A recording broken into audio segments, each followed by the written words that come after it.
CBeebies Bedtime Story. Hello, I'm Tom. Have you ever felt invisible before? Like nobody can see you, like nobody cares? It's not very nice, is it? Isabel, in tonight's bedtime story, feels just this way, but then something marvelous happens. The story is called The Invisible and is written and illustrated by Tom Percival. Isabel pulled on her favorite jumper.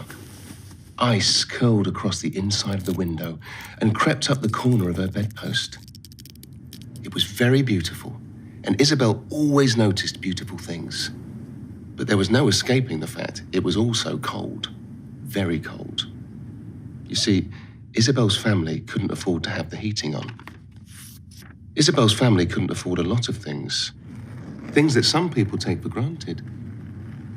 But Isabel tried not to worry about the things she didn't have. After all, she and her family had everything they needed. They had each other.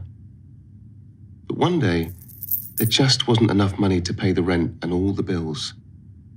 Isabel and her family had to leave their home, the house which held all their happy memories, and move to the far side of the city. For the first time ever, Isabel couldn't find anything beautiful to cheer herself up. This part of the city looked exactly how she felt, cold, sad, and lonely. A family drove past in a shiny car, but they looked straight through Isabel, as though she wasn't even there. None of the other smartly dressed people seemed to see her either.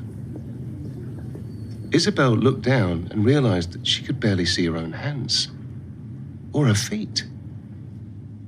She was fading away. Before long, Isabel was completely invisible. She drifted silently down the street, as pale and thin as the wind, and nobody saw her at all. But now that Isabel was invisible, she noticed something she hadn't seen before. Other invisible people. Lots of them. There was an old lady planting flowers in empty paint pots.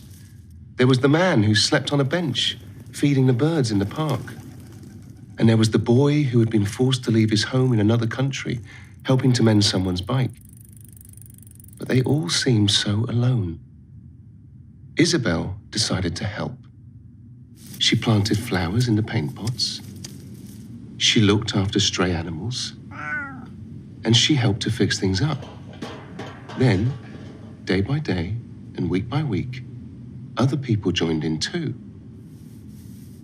And the more people came together, the more they could all be seen. Soon, Isabel wasn't just visible, she was vibrant, and so was her new home. And that was how Isabel made something very special. One of the hardest things that anyone can ever make. Isabel had made a difference.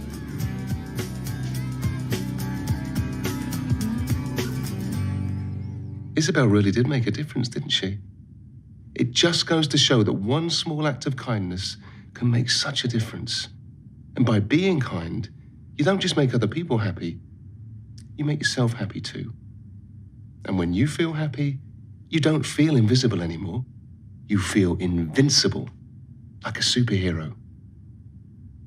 Have happy dreams and remember the power of kindness. Good night.